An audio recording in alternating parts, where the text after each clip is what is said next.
عليكم ورحمة الله وبركاته.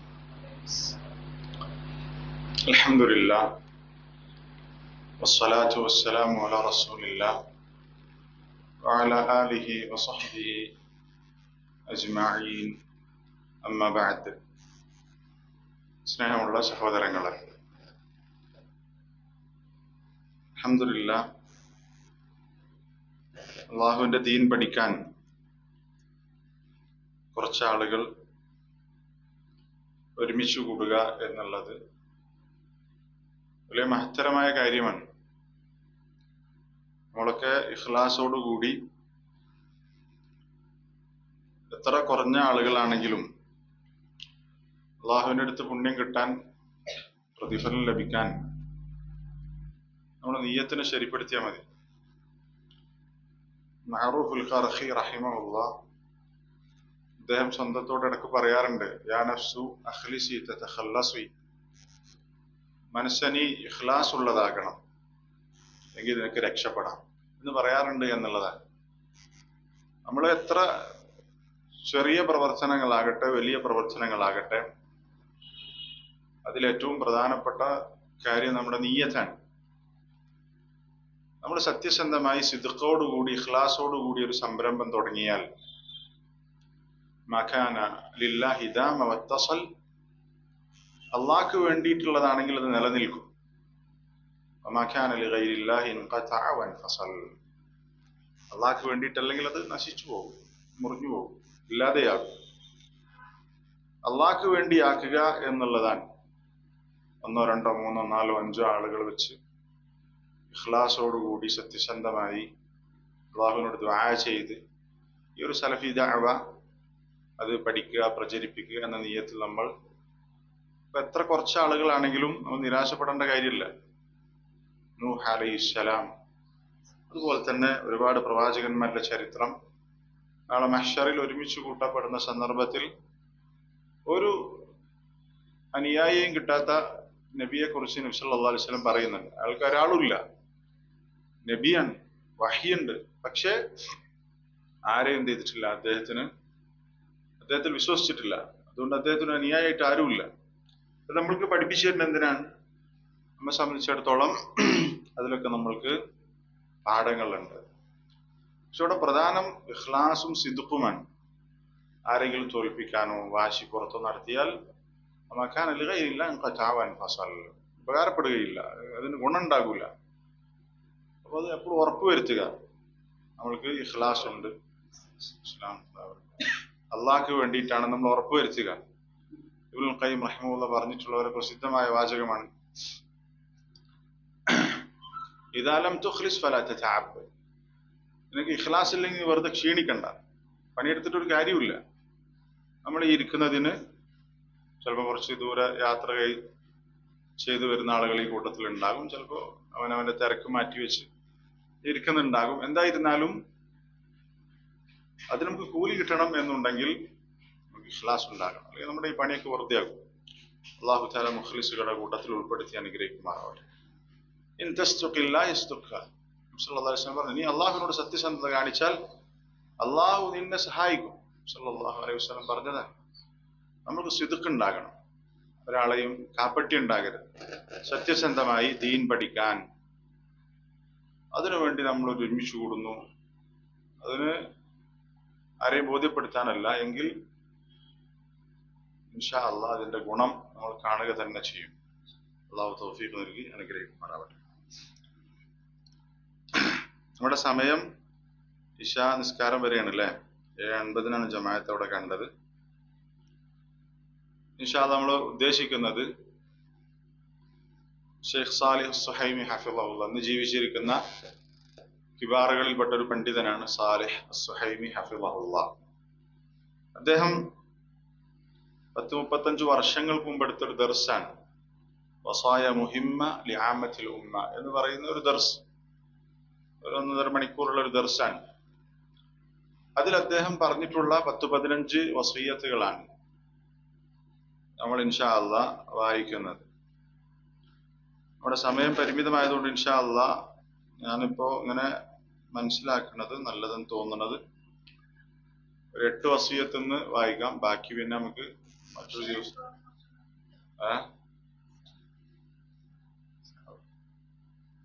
നോക്കാം. ഇൻഷാ അല്ലാഹ് നിങ്ങള് നമുക്ക് വായിച്ചു നോക്കാം. ഇൻഷാ അല്ലാഹ് അതിനനുസരിച്ച് ചെയ്യാം, അല്ലെങ്കിൽ വേറൊരു ദിവസം നമുക്ക് പൂർത്തിയാക്കാം. ഞാൻ ഇതിൽ പറഞ്ഞിട്ടുള്ള പ്രധാനപ്പെട്ട തലവാചകങ്ങളിൽ നിന്നുകൊണ്ട് നമുക്ക് സംസാരിക്കാം. ഇതില് ഷെയ്ഖ് ഹഫിളഹുല്ലാ നൽകുന്ന ഒന്നാമത്തെ ഉപദേശം വസിയ്യ, വസിയ്യത്തുൽ ഊല വൽ മുഹിമ്മ, ഏറ്റവും സുപ്രധാനമായ ഒരു വസിയ്യത്തായി ഒന്നാമതായി കൊണ്ടുവന്നത് വഹിയ വസിയ്യത്തുല്ലാഹി ലി അംബിയാഇ വറുസുലിഹി വൽ അവ്വലീന വൽ ആഖിരീൻ. എല്ലാ ആളുകൾക്കും, അമ്പിയാക്കന്മാർക്കൊക്കെ അള്ളാഹു നൽകിയിട്ടുള്ള വസിയ്യത്താണ് തഖ്വല്ലാഹ്, അള്ളാഹുവിനെ സൂക്ഷിച്ച് ജീവിക്കണം എന്നുള്ള കാര്യം. വലഖദ് വസ്സൈന അല്ലദീന ഊതുൽ കിതാബ മിൻ ഖബ്ലിക്കും വഇയ്യാകും അൻ ഇത്തഖുല്ലാഹ്. ഇതാണ് ഏറ്റവും പ്രധാനപ്പെട്ട വസിയ്യ. പണ്ഡിതന്മാർ പറഞ്ഞത് കാണാം, ഒരാള്, നമ്മൾ കേട്ടിട്ടുണ്ടാവും ഹദീസ്, നബി സല്ലല്ലാഹു അലൈഹി വസല്ലമയുടെ അടുത്ത് വന്നിട്ട് ഔസിനി, എന്നെ ഉപദേശിക്കണം എന്ന് പറയും. അപ്പൊ നബി സല്ലല്ലാഹു അലൈഹി വസല്ലം അവർക്ക് വേണ്ട ഉപദേശം കൊടുക്കും. അവരെ അറിയാവുന്നത് കൊണ്ട് അവർക്ക് വേണ്ട ഉപദേശം കൊടുക്കും. നമ്മൾ കേട്ടിട്ടുണ്ടാകും ലാ തഗ്ദബ്, കേട്ടിട്ടില്ല, നീ ദേഷ്യപ്പെടരുത്. വീണ്ടും ഉപദേശം ചോദിച്ചു, ലാ തഗ്ദബ് എന്ന് പറഞ്ഞു. ഈ ഹദീസിന്റെ ഫായിദയായി പണ്ഡിതന്മാർ പറഞ്ഞത് കാണാം, ഒരു വിവരമുള്ള ഒരാൾ, ഒരു ആലിം, ഒരു താലിബുൽ ഇൽം, അയാളെ കണ്ടാൽ അയാളോട് വസിയ്യത്ത് ചോദിക്കുക എന്നുള്ളത് നല്ല കാര്യമാണ്. സല്ലല്ലാഹു അലൈഹി വസല്ലമയോട് സഹാബത്ത് ചോദിച്ചതുപോലെ. അപ്പൊ ഒരു പണ്ഡിതനെ സംബന്ധിച്ചിടത്തോളം, അല്ലെങ്കിൽ അറിവുള്ള ഒരാളെ സംബന്ധിച്ചിടത്തോളം, താലിബിനെ സംബന്ധിച്ചിടത്തോളം ഉപദേശം ചോദിച്ചാൽ അയാൾ ഉപദേശം കൊടുക്കേണ്ടത് ആ വ്യക്തിയെ കുറിച്ച് കൃത്യമായി അറിയുമെങ്കിൽ അയാൾക്ക് ആവശ്യമുള്ള, അയാളുടെ കുറവ് എന്താണെന്ന് മനസ്സിലാക്കി എന്ത് ചെയ്യാം, അയാൾക്ക് ഉപദേശം കൊടുക്കുക. എന്നാൽ ഒരാൾ വന്ന് ചോദിച്ചു, അയാൾ ആദ്യമായിട്ട് കാണാൻ, അല്ലെങ്കിൽ അയാൾ അറിയില്ല എങ്കിൽ അത്തരം സന്ദർഭത്തിൽ ഈ ഉലമാക്കൾ അല്ലെങ്കിൽ തുല്ലാബുകൾ ഉപദേശമായി കൊടുക്കുക എന്തായിരിക്കും? പൊതുവായ വസിയ്യത്താൻ, അത് തഖ്വല്ലാഹ്, അള്ളാഹുവിനെ സൂക്ഷിക്കണം, തൗഹീദ്, ഇങ്ങനെ പൊതുവായ കാര്യങ്ങൾ, എല്ലാവർക്കും ആവശ്യമുള്ള കാര്യങ്ങൾ ഉപദേശിക്കും എന്നുള്ളതാണ്. അപ്പോ അള്ളാഹുവിനെ സൂക്ഷിച്ച് ജീവിക്കുക എന്നുള്ള കാര്യം, അതാണ് ഒന്നാമത്തെ വസിയ്യ. നമ്മൾ എപ്പോഴും ഓർമ്മപ്പെടുത്തപ്പെടേണ്ട ഒരു വസിയ്യത്താണ്. അതുകൊണ്ടാണ് ഖുതുബത്തുൽ ഹാജ നമുക്കറിയാം, ഇബ്നു മസ്ഊദ് റളിയല്ലാഹു അൻഹു പറഞ്ഞു, അല്ലമനാ റസൂലുള്ളാഹി സ്വല്ലല്ലാഹു അലൈഹി വസല്ലം ഖുതുബത്തുൽ ഹാജ ഫിൻ നികാഹി വ ഗൈരി. നിക്കാഹിന്റെ സന്ദർഭത്തിലും അല്ലാത്ത സന്ദർഭങ്ങളിലും ചൊല്ലാനായി നബി സല്ലല്ലാഹു അലൈഹി വസല്ലം ഞങ്ങളെ ഖുതുബത്തുൽ ഹാജ പഠിപ്പിച്ചു. ഖുതുബത്തുൽ ഹാജയിൽ 4 ആയത്തുകളാണുള്ളത്. 4 ആയത്തുകൾ സൂറത്തു ആലി ഇംറാൻ സൂറത്തിലെ 102-ാമത്തെ ആയത്ത്, സൂറത്തു നിസായിലെ 1-ാമത്തെ ആയത്ത്, സൂറത്തു അൽ അഹ്സാബിലെ 70-71 ആയത്ത്. ഇങ്ങനെ 4 ആയത്തുകളാണ് 3 സൂറത്തുകളിൽ നിന്നും. ഇവിടെ അള്ളാഹുവിന്റെ റസൂൽ സല്ലല്ലാഹു അലൈഹി വസല്ലം ഓരോ ഖുതുബയിലും ഇന്നൽ ഹംദലില്ലാഹി നഹ്മദുഹു വനസ്തഈനുഹു യാ അയ്യുഹല്ലദീന ആമനു തഖുല്ലാഹ ഹഖ്ക തുഖാതിഹി വലാ തമൂതുന്ന ഇല്ലാ വഅൻതും മുസ്ലിമൂൻ യാ അയ്യുഹന്നാസു തഖൂ റബ്ബക്കുമുല്ലദീ ഖലഖക്കും മിൻ നഫ്സിൻ വാഹിദ ഖലഖ മിൻഹാ സൗജഹാ വബസ്സ മിൻഹുമാ റിജാലൻ കസീറൻ വനിസാഅ ഇത്തഖുല്ലാഹ അല്ലദീ തസാഅലൂന ബിഹി വൽ അർഹാം ഇന്നല്ലാഹ കാന അലൈക്കും റഖീബ يا أيها الذين آمنوا اتقوا الله وقولوا قولا سديدا يصلح لكم أعمالكم ويغفر لكم ذنوبكم ومن يطع الله ورسوله فقد فاز فوزا عظيما. ഈ 4 ആയത്തിൽ അല്ലാഹു തആല, ഈ ആയത്തിന്റെ പ്രത്യേകത എന്താണ്? ഖുതുബത്തുൽ ഹാജയിൽ ഓരോ സദസ്സിലും ഓർമ്മപ്പെടുത്തുന്ന ആയത്തുകളാണ്. ഇതിൽ 7 കൽപ്പനകളാണ് അല്ലാഹു തആല നടത്തിയിട്ടുള്ളത്. 7 കൽപ്പനകൾ. അതിൽ 4 എന്താണ്? അല്ലാഹുവിനെ തഖ്വ ചെയ്യണം എന്നുള്ള കാര്യമാണ്. ഈ 4 ആയത്തിൽ 7 കാര്യങ്ങൾ അള്ളാഹു കൽപ്പിക്കുന്നുണ്ട്. അതിൽ 4 കൽപ്പന എന്താണ്? റബ്ബക്കും, തഖ്വ എന്നുള്ളതാണ്. അള്ളാഹുവിനെ സൂക്ഷിക്കണം എന്ന കാര്യം നമ്മൾ നിരന്തരം ഓർമ്മപ്പെടുത്തേണ്ട, പരസ്പരം ഉണർത്തേണ്ട കാര്യമാണ്. കാരണം അതാണ് നബി സല്ലല്ലാഹു അലൈഹി വസല്ലം, അത് കാര്യങ്ങളുടെ തലയാണ്. ഒരാൾ മുത്തഖിയാവുക എന്നുള്ളതാണ് ഏറ്റവും പ്രധാനപ്പെട്ട കാര്യം. ഇന്ന അക്രമക്കും ഇൻദല്ലാഹി അത്ഖാക്കും. വിശുദ്ധ ഖുർആനിലും സഹീഹായ ഹദീസിലും വന്ന ഒരേ പ്രയോഗമാണ്. നിങ്ങൾക്ക് അള്ളാഹുവിന്റെ അടുത്ത് ഏറ്റവും ആദരണീയരായിട്ടുള്ള ആളുകൾ ഏറ്റവും തഖ്വയുള്ള ആളുകളാണ്. അറബിക്കാൻ അറബിയേക്കാളോ, കറുത്തവന് ചുവന്നവനേക്കാളോ, വെളുത്തവന് കറുത്തവനോ വെളുത്തവനൊന്നും പ്രത്യേകതയില്ല. മറിച്ച് അള്ളാഹുവിന്റെ അടുത്ത് ആദരവ് ലഭിക്കുന്നത് അവന്റെ തഖ്വ അനുസരിച്ചാണ് എന്ന് നബി സല്ലല്ലാഹു അലൈഹി വസല്ലം വിശുദ്ധ ഖുർആനിലും പറഞ്ഞു, ഇന്ന അക്രമക്കും ഇൻദല്ലാഹി അത്ഖാക്കും. ഈ തഖ്വയാണ് ഏറ്റവും പ്രധാനപ്പെട്ട കാര്യം. നബി സല്ലല്ലാഹു അലൈഹി വസല്ലം പറഞ്ഞു, കാര്യത്തിന്റെ തലപ്പത്ത് നിൽക്കുന്നത് തഖ്വയാണ്.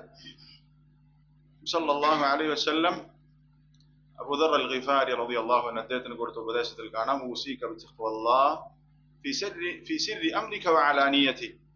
നിന്റെ രഹസ്യമായ കാര്യത്തിലും പരസ്യത്തിലും ഒക്കെ നീ എന്ത് ചെയ്യണം? അള്ളാഹുവിനെ തഖ്വ ചെയ്യണം, സൂക്ഷിക്കണം. എന്താണ് തഖ്വ എന്ന് പറഞ്ഞാൽ? തഖ്വ എന്ന് പറഞ്ഞാൽ നമ്മൾ ധാരാളമായി കേട്ടിട്ടുണ്ടാകും. തഖ്വയുടെ ഏറ്റവും ചുരുങ്ങിയ രൂപം ഇതിൽ ഷെയ്ഖ് പറയുന്നുണ്ട്.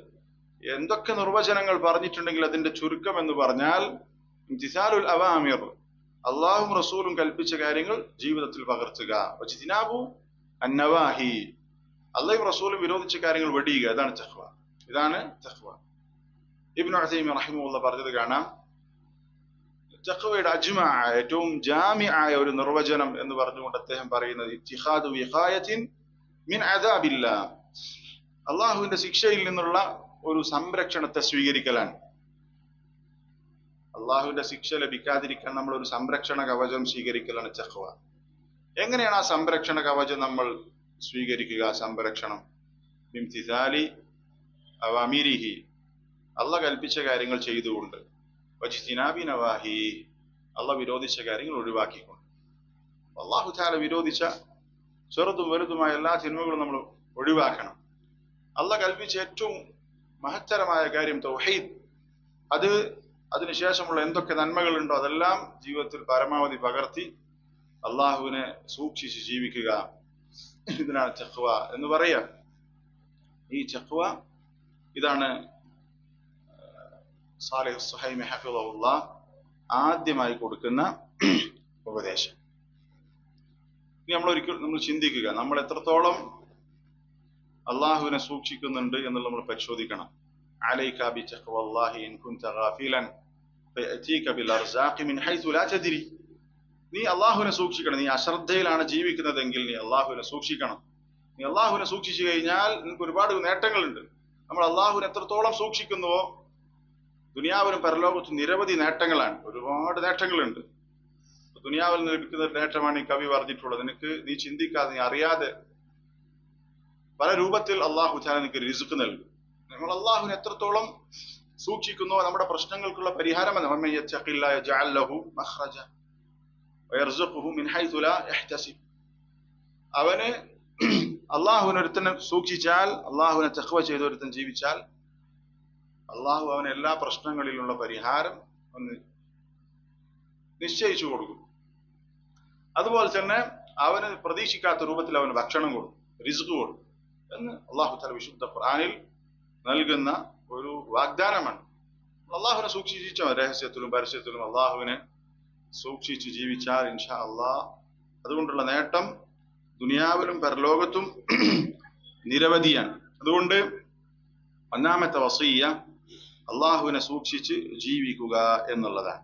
അള്ളാഹുവിനെ സൂക്ഷിച്ച് ജീവിക്കുക എന്ന് പറയുമ്പോൾ ഇവിടെ നമ്മൾ മനസ്സിലാക്കേണ്ട പ്രധാനപ്പെട്ട കാര്യം, തഖ്വയുടെ ചില മർത്തബകൾ പണ്ഡിതന്മാർ പറഞ്ഞിട്ടുണ്ട്. ഒരാൾ മിനിമം മുത്തഖിയാകണമെങ്കിൽ അയാൾ ഷിർക്കിൽ നിന്നും കുഫറിൽ നിന്നും തഖ്വ കാണിക്കണം, സൂക്ഷ്മത കാണിക്കണം. അയാൾ മുവഹിദായിരിക്കണം. മുത്തഖി എന്ന ദറജയിലേക്ക് തഖ്വയുടെ ഒന്നാമത്തെ പടി അതിലേക്ക് അയാൾ പ്രവേശിക്കണമെങ്കിൽ അയാൾക്ക് നിർബന്ധമായും മിനിമം ഉണ്ടായിരിക്കേണ്ട കാര്യം തൗഹീദാണ്. അതുകൊണ്ട് അയാൾ ഏറ്റവും സൂക്ഷിക്കേണ്ടത് അയാളുടെ ജീവിതത്തിൽ, അയാളുടെ വിശ്വാസത്തിൽ, പ്രവർത്തനങ്ങളിൽ, വാക്കുകളിൽ ഷിർക്ക് കലരുന്നുണ്ടോ അയാൾ പേടിക്കണം. തൗഹീദ് അയാൾ ശരിപ്പെടുത്തണം. അയാൾ തൗഹീദ് നഷ്ടപ്പെട്ട അയാൾ മുത്തഖിയല്ല. എത്ര തന്നെ മറ്റു ഇബാദത്തുകൾ ചെയ്തിട്ടുണ്ടെങ്കിലും ലക്ഷക്കണക്കിന് രൂപ സദഖ കൊടുക്കുന്നതിന് അയാൾ മുത്തഖിയല്ല. മുത്തഖി എന്ന് പറയണമെങ്കിൽ അയാൾ മുവഹിദാകണം. അപ്പോ തഖ്വയുടെ ഒന്നാമത്തെ മർത്തബ പണ്ഡിതന്മാർ പറയുന്നത് തഖ്വ അനി ശിർക്ക് വൽ കുഫർ, ഷിർക്കിൽ നിന്നും കുഫറിൽ നിന്നും അവൻ സൂക്ഷ്മത പാലിക്കണം. പിന്നീട് ബിദ്അത്തുകളിൽ നിന്ന് അവൻ സൂക്ഷ്മത പാലിക്കണം. അടുത്ത മർത്തബ വൻ പാപങ്ങളിൽ നിന്ന് അവൻ എന്ത് ചെയ്യണം? സൂക്ഷ്മത കാണിക്കണം. പിന്നീട് ചെറിയ തിന്മകളിൽ നിന്ന് അവൻ സൂക്ഷ്മത പാലിക്കണം. പിന്നീട് അവൻ മുബാഹായ അനുവദനീയമായ കാര്യങ്ങൾ തന്നെ ആവശ്യത്തിൽ കൂടുതൽ ചെയ്യുന്നതിൽ നിന്ന് അവൻ സൂക്ഷ്മത കാണിക്കണം. അടുത്തത് തഖ്വയുടെ ചില ഏറ്റവും ഉയർന്ന മർത്തബയായി പണ്ഡിതന്മാർ പറഞ്ഞിട്ടുള്ളത് രണ്ട് നന്മകൾ, അതിൽ തന്നെ ഏറ്റവും കൂടുതൽ പുണ്യമുള്ള നന്മകളിൽ അവൻ ശുഗിലാകണം. ഇതൊക്കെ തഖ്വയുടെ ഭാഗമാണ്. ഒരേ സമയം നമുക്ക് രണ്ട് നന്മകൾ ചെയ്യാൻ അവസരമുണ്ട്. ഏറ്റവും ഫാദിലായ കർമ്മം ചെയ്യുക, മഫ്ദൂലായതിനെ മാറ്റി നിർത്തി ഫാദിലായ കർമ്മങ്ങളിൽ കൂടുതൽ ശുഗിലാവുക, ഇതൊക്കെ തഖ്വയുടെ ഭാഗമായി അതിന്റെ മർത്തബയായി പണ്ഡിതന്മാർ വിശദീകരിച്ചത്. ഒരുപാട് വിശദമായി പറയേണ്ട ഒരു കാര്യമാണ് തഖ്വ. അതിന്റെ ഫവായിദുകൾ, അതിന്റെ നേട്ടങ്ങൾ. അള്ളാഹുവിനെ എത്രത്തോളം സൂക്ഷിച്ച് ജീവിക്കുന്നുവോ, രഹസ്യ ജീവിതത്തിൽ പ്രത്യേകിച്ചു ഈ കാലഘട്ടത്തിൽ രഹസ്യ ജീവിതം നന്നാക്കുക എന്നുള്ളത് ഏറെ പ്രയാസമുള്ള കാര്യമാണ്. രഹസ്യമായി എന്ത് തിന്മകളും ചെയ്യാനുള്ള നിരവധി അവസരങ്ങൾ നമ്മുടെ ഈ മൊബൈൽ നമ്മുടെ കയ്യിലുള്ളിടത്തോളം കാലം ഉണ്ട് എന്നുള്ളത് കൊണ്ട് തന്നെ രഹസ്യത്തിൽ അള്ളാഹുവിനെ സൂക്ഷിക്കുക എന്നുള്ളത് വളരെ പ്രധാനമാണ്. ഇങ്ങനെ രഹസ്യ ജീവിതത്തിലും പരസ്യ ജീവിതത്തിലും നമുക്ക് അള്ളാഹുവിനെ സൂക്ഷിക്കാൻ സാധിച്ചാൽ, തഖ്വയുള്ള ഒരാളാകാൻ സാധിച്ചാൽ നമ്മൾ അള്ളാഹുവിന്റെ വലിയൻ. അള്ളാഹുവിന്റെ വലിയ എന്ന് പറഞ്ഞാൽ ആരാണ്? അള്ളാഹുവിന്റെ വലിയ എന്ന് പറഞ്ഞാൽ മൻ കാന മുഅ്മിനൻ തഖിയ്യൻ കാന ലില്ലാഹി വലിയ. ശൈഖുൽ ഇസ്ലാം തൈമിയ്യ റഹിമഹുല്ലാഹ് പറഞ്ഞു, അയാൾക്ക് ഈമാനുണ്ട്, അള്ളാഹുവിനെ സൂക്ഷിക്കുന്നുണ്ട്, തഖ്വ ഉള്ളയാളാണെങ്കിൽ അയാൾ അള്ളാഹുവിന്റെ വലിയാണ്. ഔലിയാക്കൾ, അള്ളാഹുവിന്റെ ഔലിയാക്കൾ എന്ന് പറഞ്ഞാൽ ആരാണ്? അള്ളാഹുവിന്റെ ഔലിയാക്കൾ എന്ന് പറഞ്ഞാൽ അവർക്ക് രണ്ട് വിശേഷണങ്ങളാണുള്ളത്, അൽ ഈമാൻ വത്തഖ്വ. ഈമാനും തഖ്വയും ഉണ്ടെങ്കിൽ വലിയാണ്. ശൈഖുൽ ഇസ്ലാം തൈമിയ്യ റഹിമഹുല്ലാഹ് പറഞ്ഞു. അത് അദ്ദേഹം അതിന് തെളിവ് പിടിച്ചിട്ടുള്ളത് സൂറത്ത് യൂനുസിൽ ആയത്തൻ അലാ ഇന്ന ഔലിയാ അല്ലാഹ് ലാ ഖൗഫുൻ അലൈഹിം വലാ ഹും യഹ്സനൂൻ. അറിയണം, അള്ളാഹുവിന്റെ ഔലിയാക്കൾ എന്ന് പറഞ്ഞാൽ അവർക്ക് ഭയപ്പെടേണ്ട ആവശ്യമില്ല, അവർ ദുഃഖിക്കുകയില്ല, വരാൻ പോകുന്ന ശിക്ഷയെ കുറിച്ച് അവർക്ക് പേടിക്കേണ്ട കാര്യമില്ല, അവർ ചെയ്തു വെച്ച കാര്യത്തിനെ കുറിച്ച് അവർക്ക് സങ്കടമില്ല, അവർ തീർത്തും നിർഭയരാണ്. എന്നിട്ട് അല്ലാഹു തആല പറഞ്ഞു അല്ലദീന ആമനു വകാനു യത്തഖൂൻ. അവർ ഈമാനുള്ള ആളുകളാണ്, അള്ളാഹുവിനെ തഖ്വ ചെയ്ത് ജീവിക്കുന്ന ആളുകളാണ്. അപ്പം അള്ളാഹുവിന്റെ ഔലിയാക്കൾ എന്ന് പറഞ്ഞാൽ അവരുടെ വിശേഷണമായി വിശുദ്ധ ഖുർആൻ പറഞ്ഞത് ഈമാൻ ഉണ്ടാകും, ഉറച്ച വിശ്വാസം ഉണ്ടാകും, തൗഹീദ് ഉള്ള, ശിർക്ക് കലരാജ അല്ലദീന ആമനു വലം യൽബിസു ഈമാനഹും ബിദുൽം ഉലൈക ലഹുമുൽ അംൻ എന്ന് പറഞ്ഞില്ലേ. തീർത്തും ശിർക്കിന്റെ ഒരു ലാഞ്ചന പോലും ഇല്ലാത്ത വിശ്വാസത്തിൽ, വാക്കുകളിൽ, പ്രവർത്തനങ്ങളിൽ ചെറുതും വലുതുമായ ശിർക്കൊന്നുമില്ല. അങ്ങനെ ഈമാൻ ഉള്ള ആളുകൾ, അതുപോലെ തന്നെ അള്ളാഹുവിനെ എത്രത്തോളം സൂക്ഷിക്കാൻ സാധിക്കുമോ അത്രയും സൂക്ഷിക്കുന്ന സൂക്ഷ്മതയുള്ള ആളുകൾ, അവരാണ് അള്ളാഹുവിന്റെ വലിയകൾ, അള്ളാഹുവിന്റെ ഔലിയാക്കൾ എന്ന് അള്ളാഹു തആല വിശുദ്ധ ഖുർആനിൽ പറഞ്ഞു. ഇങ്ങനെയുള്ള മുത്തഖിയാകാൻ നമ്മൾക്ക് സാധിക്കണം. അള്ളാഹു തആല തൗഫീഖ് നൽകി അനുഗ്രഹിക്കുമാറാവട്ടെ. ഇതാണ് ഒന്നാമത്തെ ഇതിൽ പറഞ്ഞിട്ടുള്ള ഉപദേശം. രണ്ടാമത്തേത് അൽ വസിയ്യത്തു الثانിയ അൽ ഇൽം التزبد بالعلم النافع الذي هو أساس العمل الصالح. ഇൽമ് നേടിയെടുക്കുക, അതാണ് സൽക്കർമ്മത്തിന്റെ അടിസ്ഥാനം. നമുക്ക് സൽക്കർമ്മങ്ങൾ ചെയ്യണമെങ്കിൽ ആ കർമ്മത്തെ കുറിച്ച് അറിവുണ്ടാകണം. രണ്ടാമത്തെ ഉപദേശം അറിവ് കരസ്ഥമാക്കണം എന്നുള്ളതാണ്. അറിവെന്ന് പറഞ്ഞാൽ ഫർദു ഐൻ, ഓരോ വ്യക്തിയും നിർബന്ധമായി പഠിക്കേണ്ട അറിവുണ്ട്. തലബുൽ ഇൽമി ഫരീദത്തുൻ അലാ കുല്ലി മുസ്ലിം, ഓരോ മുസ്ലിമും പഠിക്കൽ നിർബന്ധമാണ് എന്ന് പറഞ്ഞ പരിധിയുണ്ട്. നമ്മളുടെ തൗഹീദ്, വിശ്വാസ കാര്യങ്ങൾ എല്ലാവരും പഠിക്കണം. നിർബന്ധമായി നമ്മൾ ചെയ്യേണ്ട ഇബാദത്തുകൾ, നിസ്കാരം, നോമ്പ് പോലെയുള്ള നിർബന്ധമായ കർമ്മങ്ങൾ, അതിനെക്കുറിച്ച് നമ്മൾക്ക് കൃത്യമായ അറിവുണ്ടാകണം. ഇങ്ങനെ നിർബന്ധമായി നമ്മൾ വിശ്വസിക്കേണ്ട അടിസ്ഥാന വിശ്വാസ കാര്യങ്ങൾ, അതുപോലെ തന്നെ നിർബന്ധമായി നമ്മൾ ചെയ്യേണ്ട ഇബാദത്തുകൾ, ഇതിനെക്കുറിച്ച് എല്ലാവരും പഠിക്കണം. അയാൾ ഏത് ജോലി ചെയ്യുന്നയാളാണെങ്കിലും അയാൾ അത് പഠിച്ചേ പറ്റൂ, അയാൾ കുറ്റക്കാരനാണ്. ആ പരിധി ഫർദു ഐൻ ഓരോ വ്യക്തിക്കും നിർബന്ധമാണ്. അതിൽ നിന്ന് ഒരാളും ഒഴിവല്ല. നമ്മുടെ തൗഹീദിനെ സ്ഥിരീകരിക്കുന്ന, അതിനെ ശരിപ്പെടുത്തുന്ന ഒരു അളവ്, ഈമാൻ ശരിയാകുന്ന ഒരു അളവ് എല്ലാവരും പഠിക്കണം. അതിൽ ഒരാളും എഴുതറില്ല അതിൽ. അതേപോലെ തന്നെ അയാൾ നിർബന്ധമായി ചെയ്യേണ്ട കർമ്മങ്ങൾ, അതിനെക്കുറിച്ച് അയാൾ പഠിച്ചിരിക്കണം, നിർബന്ധം. അതേപോലെ തന്നെ അടുത്ത് ഫർദു കിഫായ, അതിനപ്പുറത്തേക്ക് പഠിക്കുക എന്നുള്ളത്. ഒരു നാട്ടിൽ കാര്യങ്ങൾ, ദീനിന്റെ ആഴത്തിലുള്ള അറിവുള്ള ആളുകൾ ഉണ്ടാവുക എന്നുള്ളത് ഓരോ വ്യക്തിക്കും നിർബന്ധമില്ല. നാട്ടിൽ ഒരാളുണ്ടായാൽ തന്നെ മറ്റുള്ളവരുടെ ബാധ്യത തീരുന്ന രൂപത്തിലുള്ള ഫർദു കിഫായ. സഹോദരങ്ങളെ നമ്മെ സംബന്ധിച്ചിടത്തോളം നമ്മൾ നിർബന്ധമായ കർമ്മങ്ങൾ, നിർബന്ധമായി പഠിക്കേണ്ട കാര്യങ്ങൾ പഠിച്ചു കഴിഞ്ഞാൽ അവിടെ അവസാനിപ്പിക്കേണ്ട ആളുകളല്ല. നമുക്ക് യഥാർത്ഥ ദീൻ മനസ്സിലാക്കിയ ആളുകൾ നമ്മുടെ നാട്ടിൽ കുറവാണ്. നമ്മുടെ നാട്ടിൽ 2013 കണക്കനുസരിച്ച് കേരളത്തിൽ 88 ലക്ഷം മുസ്ലിങ്ങൾ ഉണ്ടെന്നാണ് പറയുന്നത്. 10 കൊല്ലം കഴിഞ്ഞു 1 കോടി ഉണ്ടാവും ചിലപ്പോ. ഇത്രയും വലിയൊരു സംഖ്യ മുസ്ലിങ്ങളുണ്ട്. നമ്മൾ ചിന്തിക്കണം, ഇതിൽ തൗഹീദുള്ള ആളുകൾ എത്രയോ കുറവാണ്. ഭൂരിഭാഗം തൗഹീദ് ശരിയില്ലാത്ത ആളുകളാണ്. ഇനി തൗഹീദുള്ള ആളുകളിൽ തന്നെ സുന്നത്തിനോട് സ്നേഹമില്ലാത്ത, ഹദീസുകളെ നിഷേധിക്കുന്ന, അഖ്ലാനിയത്തുള്ള ആളുകൾ ഒരുപാടുണ്ട്. അതുപോലെ തന്നെ മനഹജിയായ പ്രശ്നങ്ങളുള്ള പിഴച്ച കക്ഷികളുണ്ട്. തൗഹീദ് ഉണ്ടെങ്കിൽ വേറെ വിദ്യാർത്ഥികളും പ്രശ്നങ്ങളുള്ള ആളുകളുണ്ട്. അങ്ങനെ നോക്കുമ്പോ ശരിയായ ദീൻ അതിന്റെ ആളുകൾ എന്ന് പറഞ്ഞാൽ വളരെ കുറച്ചാണ്. ആ കുറഞ്ഞ ആളുകൾ പരമാവധി പഠിച്ചതിനെ പ്രചരിപ്പിക്കണം. ഇപ്പൊ നോക്ക്, സുലൈമാൻ റുഹൈലി ഹഫിളഹുല്ലാ അദ്ദേഹം ഈ ദർസുകളിൽ പങ്കെടുക്കുന്നതിന്റെ അതുമായി ബന്ധപ്പെട്ട ചില കാര്യങ്ങൾ വിശദമായി പറയുന്നിടത്ത് പറയുന്നുണ്ട്. നമ്മുടെ നാട്ടിലൊരു ആലിം അല്ലെങ്കിൽ താലിബുൽ ഇൽം ദർസ് എടുക്കുന്നുണ്ടെങ്കിൽ അവിടെ നീ പോയിരിക്കണം. ചിലപ്പോ ആ അധ്യാപകൻ അല്ലെങ്കിൽ ആലിം അല്ലെങ്കിൽ ഷെയ്ഖ് അല്ലെങ്കിൽ താലിബ് അയാൾ പഠിപ്പിക്കുന്ന വിഷയം ചിലപ്പോ കുറച്ച്, അദ്ദേഹം പറയുന്ന കാര്യം ചിലപ്പോൾ വലിയ വിഷയങ്ങളാണെങ്കിൽ കൂടി നീ അവിടെ വെറുതെ പോയിരിക്കണം. വലിയ വലിയ കാര്യങ്ങളാണെങ്കിൽ നീ അവിടെ പോയിരിക്കണം. കാരണം ആ സദസ്സിന്റെ ഫضൽ, അതിന്റെ ശ്രേഷ്ഠത നിനക്ക് നേടിയെടുക്കാൻ സാധിക്കും. ആ ഷെയ്ഖിന്റെ മര്യാദ നിനക്ക് പഠിക്കാം. ആ താലിബിൽ നിന്ന് നിനക്ക് മര്യാദ പഠിക്കാം. ഇങ്ങനെ ഒരുപാട് കാര്യങ്ങൾ പറഞ്ഞിട്ട് അദ്ദേഹം പറയുന്ന ഒരു പോയിന്റ്, സുബ്ഹാനല്ലാഹ്, അഹ്ലുസുന്ന അവർ കുറവാണെങ്കിൽ, സത്യത്തിന്റെ ആളുകൾ കുറവാണെങ്കിൽ നീ അവിടെ പോയിരുന്നാൽ ആ ഒരു ഹക്കിന്റെ ആളുകളുടെ വർധനവ് ആളുകളെ കാണിക്കാൻ പറ്റുമെന്നാണ് പറഞ്ഞത്. ഹക്കിന്റെ ആളുകൾ ഒരാളെ ഏറെ വന്നാൽ ഹക്കിന്റെ അഹലുകാരോ അവരെ വർദ്ധിപ്പിക്കുക എന്നുള്ളത്, നിന്റെ സാന്നിധ്യം കൊണ്ട് ഒരാൾ വർദ്ധിക്കുക എന്നുള്ളത് അതിൽ ഫായിദയുണ്ട് എന്നാണ് പറഞ്ഞിട്ടുള്ളത്. കാര്യമാണ്. അപ്പോ സത്യത്തിന്റെ ആളുകൾ ഒരാൾ കൂടുതൽ ഉണ്ടാവുക എന്നുള്ളത് അത് സത്യത്തിന്, ഹക്കിന് സഹായകമാകുന്ന, അതിന് ശക്തി വർദ്ധിപ്പിക്കുന്ന കാര്യമാണ്. അപ്പോ ഇത്തരം സദസ്സുകൾ, അതിലേക്ക് ആളുകളെ ഇഖ്ലാസോടുകൂടി നമ്മൾ ക്ഷണിക്കുക. അവർ പഠിക്കണം, നസീഹത്തോടുകൂടി ക്ഷണിക്കുക. ഇത്തരം അവസരങ്ങൾ ഉണ്ടാകുമ്പോൾ നമ്മൾ എന്ത് ചെയ്യണം? ദീൻ പഠിക്കാനുള്ള അവസരം, നേർക്ക് നേരെ പഠിക്കാനുള്ള അവസരം നമ്മൾ ഉപയോഗപ്പെടുത്തണം. ഇനി അതിന് പറ്റൂല എന്നുണ്ടെങ്കിൽ നമുക്ക് ധാരാളം സംവിധാനങ്ങളുണ്ട്, അത് നമ്മൾ ഉപയോഗപ്പെടുത്തണം. രണ്ടാമത്തെ കാര്യം, നമ്മൾ പഠിക്കണം. ഈ കൂട്ടത്തിലിരിക്കുന്ന എല്ലാവരും ഒരു വ്യവസ്ഥാപിതമായി പഠിക്കുന്ന അവസ്ഥ ഉണ്ടാകണം. നമ്മൾ ഏത് ജോലിക്കാരാണെങ്കിൽ വലിയ ബുദ്ധിമുട്ടൊന്നുമില്ല. നമ്മൾ ദിവസം ഒരു അരമണിക്കൂർ അല്ലെങ്കിൽ 1 മണിക്കൂർ ദീൻ പഠിക്കാൻ മാറ്റിവെക്കാൻ ഒരു പ്രയാസമില്ല. നമ്മൾക്ക് പഠിക്കാൻ കൃത്യമായ ഒരു സിലബസ് വെക്കുക.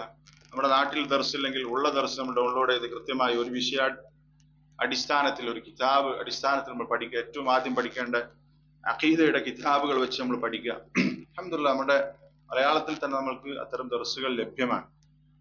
നമ്മൾ ഇരുന്ന് പഠിക്കാം. എങ്കിൽ നമ്മൾ താലിബാകും. ആ തലബുൽ ഇൽം എന്ന് പറയുന്ന മഹത്തരമായ ഇബാദത്തിൽ അത് ചെയ്യുന്ന ആളുകളുടെ കൂട്ടത്തിൽ നമുക്ക് പെടാൻ സാധിച്ചാൽ അതിന്റെ ഖൈർ ചെറുതല്ല. ഫഇന്ന താലിബൽ ഇൽമി യസ്തഗ്ഫിറു ലഹു കുല്ലു ഷൈ ഹത്ത അൽ ഹീതാൻ ഫിൽ ബഹർ എന്നാണ്. ദീൻ പഠിക്കുന്നയാൾക്ക് വേണ്ടി മത്സ്യങ്ങളൊക്കെ ഇസ്തിഗ്ഫാർ നടത്തും. നമുക്ക് എത്ര കോടാനുകോടി മത്സ്യങ്ങൾ ഇവിടെ ഉണ്ട്. അവരൊക്കെ ദീൻ പഠിക്കാൻ നമ്മൾ ഇരുന്നാൽ മതി. നമ്മൾ നമ്മുടെ വീട്ടിലിരുന്ന് 1 മണിക്കൂർ ഡെയിലി പഠിക്കുന്നതിന് നമ്മൾ താലിബാകും. ഇൻഷാ അല്ലാഹ് വ്യവസ്ഥാപിതമായി നമ്മൾ പഠിച്ചാൽ നമ്മൾ താലിബാകും. നമ്മൾ ആരെയും ബോധ്യപ്പെടുത്താൻ വേണ്ടി പഠിക്കേണ്ടതില്ല. നമ്മൾ ഏത് പ്രൊഫഷൻ ആകട്ടെ, ദീൻ പഠിക്കാൻ നമുക്ക് യാതൊരു തടസ്സമില്ല. നമ്മളത് പഠിക്കണം. തലബുൽ ഇൽമിലേക്ക് നമ്മൾ പ്രവേശിക്കണം. മഹത്തരമായ ഇബാദത്താണ്. നമ്മൾ നിർബന്ധമായി പഠിക്കേണ്ട, നമ്മൾ പഠിച്ചിട്ടുണ്ടാകും. പക്ഷേ നമ്മളൊക്കെ താലിബുകളായി മാറണം. അത് വെറുതെ ഒരു വാട്സപ്പിൽ ഇങ്ങനെ കുറെ സമയം കളഞ്ഞ് അങ്ങോട്ട് മെസ്സേജ് അയച്ച്, അതൊക്കെ കൂലി കിട്ടുന്ന കാര്യമാണ്. നശ്റുൽ ഇൽം, ഇൽമ് പ്രചരിപ്പിക്കുക എന്നുള്ളത്, നമ്മളൊരു ക്ലാസ് അതെടുത്ത് നമ്മൾ പ്രചരിപ്പിക്കുക, നമ്മൾ കൂലി കിട്ടും. നമ്മുടെ സഹോദരങ്ങൾക്ക് അയച്ചു കൊടുക്കുക, കൂലി കിട്ടുന്ന കാര്യമാണ്. ദഅവത്തിന്റെ ഒരു ഭാഗമാണ്. പക്ഷെ നമ്മൾ വ്യവസ്ഥാപിതമായി, നിലാമിയായി നമ്മൾ എന്ത് ചെയ്യണം? പഠനത്തിലേക്ക് ഇറങ്ങണം. നമ്മളൊക്കെ പഠിച്ചിട്ടുണ്ട്. ഈ കൂട്ടത്തില് പല ജോലിക്കാരായിരിക്കും. അവരൊക്കെ അവരുടെ വിദ്യാഭ്യാസമായിട്ട് ബന്ധപ്പെട്ട് ചിലപ്പം വളരെ ഗൗരവത്തിൽ പഠിച്ചൊരു കാലഘട്ടം ഉണ്ടാവും. നമ്മൾ ചിന്തിച്ചു നോക്കിയാൽ മതി. ഉറക്കമൊഴിച്ച് ഒരുപാട് സമയം 8-10 മണിക്കൂറൊക്കെ വായിച്ച സമയങ്ങൾ ഉണ്ടാവും. ഓരോരുത്തർക്കും ഓരോ അവസ്ഥകളുണ്ടാവും. ചിന്തിച്ചു നോക്ക്. പക്ഷേ 5-6 മണിക്കൂറൊക്കെ നമ്മുടെ ഭൗതിക പഠനത്തിന് വേണ്ടി നമ്മൾ മാറ്റി വെച്ചപ്പോൾ ജീവിതത്തിൽ എന്തെങ്കിലും 5 മണിക്കൂർ നമ്മൾ ദീൻ പഠിക്കാൻ വേണ്ടിയിട്ട് വായിക്കാൻ വേണ്ടിയിട്ട് മാറ്റി വെച്ചിട്ടുണ്ടോ എന്ന് ചിന്തിക്കുക. ശരി, നമുക്കൊരു ജോലിയുണ്ട്, ഇൻഷാ അല്ലാഹ് അതവിടെ അതിന്റെ കാര്യം നടക്കും. എന്നാൽ ഈ തലബുൽ ഇൽം അതിന് അറബി കോളേജിൽ പോയി പഠിക്കേണ്ട കാര്യമില്ല. അറബി കോളേജിൽ പഠിച്ച് അങ്ങനെ വരുന്ന ആളുകളുണ്ട്. നമ്മൾക്കും ആ ഒരു തലബുൽ ഇൽമിന്റെ മാർഗത്തിലേക്ക് പ്രവേശിക്കാൻ സാധിക്കണം. എല്ലാവരും അതിന് നമ്മുടെ ജോലി ഒരു പ്രശ്നമല്ല, നമ്മുടെ പ്രായം ഒരു പ്രശ്നമല്ല, എത്ര പഠിച്ചു എന്നുള്ളത് വിഷയമല്ല. നമ്മൾ പഠിച്ചിട്ട് ഇപ്പം 60-ആം വയസ്സിൽ പഠിച്ചിട്ട് നമ്മൾ പ്രത്യേകിച്ച് ഒന്നും ആകാൻ പോകണമെന്നും ഉണ്ടാകില്ല. പക്ഷേ ഈ പറഞ്ഞ തലബുൽ ഇൽം എന്ന് പറയുന്ന ഇബാദത്തിലേക്ക് നമുക്ക് പ്രവേശിക്കാൻ സാധിച്ചാൽ താലിബുൽ ഇൽമിന് കിട്ടുന്ന എല്ലാ ശ്രേഷ്ഠതയും നമുക്ക് കിട്ടും. അതാണ് ഇവിടെയുള്ള എല്ലാ ജീവികളും അല്ലാഹു മഗ്ഫിർ ലഹു, അല്ലാഹു ഇയാൾക്ക് പുറത്തു കൊടുക്കണമേ എന്നിങ്ങനെ നിരന്തരം പ്രാർത്ഥിക്കുന്നത് കിട്ടണമെങ്കിൽ നമ്മൾ ദീൻ പഠിക്കണം. അതുകൊണ്ട് എല്ലാവരും ഈ സദസ്സിലുള്ള 10-12 ആളുകളാണെങ്കിൽ എത്ര ആളുകളാണുള്ളത്, അവരൊക്കെ വ്യവസ്ഥാപിതമായി പഠന രംഗത്തേക്ക് വന്നിട്ടില്ലെങ്കിൽ എല്ലാവരും വരണം. നിരവധി സംവിധാനങ്ങളുണ്ട് ഒറ്റക്കിരുന്ന് പഠിക്കാനുള്ള. ഒറ്റക്കിരുന്ന് നമ്മൾ സ്വന്തം വായിച്ച് പഠിക്കണമല്ലോ. സ്വന്തം വായിച്ച് പഠിച്ചാൽ അതിന് ഒരുപാട് അപകടങ്ങൾ ഇൻഷാ അല്ലാഹ് നമ്മൾ പറയും. നമ്മളൊരു നല്ല ഉസ്താദിന്റെ കീഴിൽ നിന്ന് അറബിക്ക് അറിയുന്ന ആളുകൾ നല്ല മശായിഖ്മാരുടെ ദർസ് കേട്ട് അറബി പഠിക്കാൻ ശ്രമിക്കുക. അറബി നമ്മൾ പഠിക്കണം എന്തിനാണ്? അറബി പഠിക്കുമ്പോൾ നമ്മൾ ലക്ഷ്യം ഉണ്ടാകണം. എനിക്ക് അറബി പഠിച്ചുകൊണ്ട് എന്ത് ചെയ്യണം? ദീനിന്റെ ശരിയായ ഇൽം, ശരിയായ സ്രോതസ്സിൽ നിന്ന് പഠിക്കണമെങ്കിൽ അറബി പഠിച്ചേ പറ്റും. അപ്പൊ അതിനുവേണ്ടി നമ്മൾ അറബി പഠിക്കുന്നു. 1-2 വർഷം നമ്മൾ അറബി പഠിക്കുന്നു. ആ അറബി പഠിക്കണം, കൂലി കിട്ടും. എന്തുകൊണ്ട്? നമ്മുടെ ലക്ഷ്യം എന്താണ്? അറബി പഠിക്കാന്നുള്ളല്ല. ഒരു ഭാഷ, ഹിന്ദി, ഇംഗ്ലീഷ്, അറബ്, ഇങ്ങനൊക്കെ ഭാഷകൾ വെറുതെ ഭാഷ പഠിക്കൽ ക്രൈസ് ആയിട്ടുള്ള ആളുകൾ ഉണ്ടാവും. ആ നിലക്ക് പഠിക്കണമല്ല. നമ്മൾ പഠിക്കുന്നത് അള്ളാഹിന്റെ ദീൻ പഠിക്കാൻ വേണ്ടിയിട്ടാണ്. എങ്കിൽ നമ്മൾ അതിനു വേണ്ടി 2-3 വർഷം ചെലവഴിച്ചാൽ അത് കൂലി കിട്ടുന്ന കാര്യമാകും. അങ്ങനെ നമ്മൾക്ക് ഭാഷ പഠിച്ച് എത്രയും പെട്ടെന്ന് വലിയ കിവാറുകളുടെ ദർസ് കേൾക്കാൻ പറ്റുന്ന സാഹചര്യത്തിലേക്ക് മാറിയാൽ പിന്നെ അതിൽ ഏറ്റവും നല്ല രൂപത്തിൽ പഠിക്കണം. അപ്പൊ നമ്മൾ നമ്മുടെ അവസ്ഥ മനസ്സിലാക്കിയിട്ട് മലയാളത്തിലുള്ള നമ്മുടെ ആളുകളുടെ ദർസ് കേട്ട് നമ്മൾ പഠനം തുടങ്ങണം. അത് നമ്മൾ ഒരു നിർബന്ധ ബുദ്ധിയായിട്ട് കാണണം. കാരണം നമ്മൾ നിർബന്ധ രൂപത്തിൽ അത് പരിഗണിക്കണം. അതിന്റെ ഗുണം, അതിന്റെ നേട്ടം ചെറുതല്ല. അള്ളാഹു തൗഫീഖ് നൽകി അനുഗ്രഹിക്കുമാറാവട്ടെ.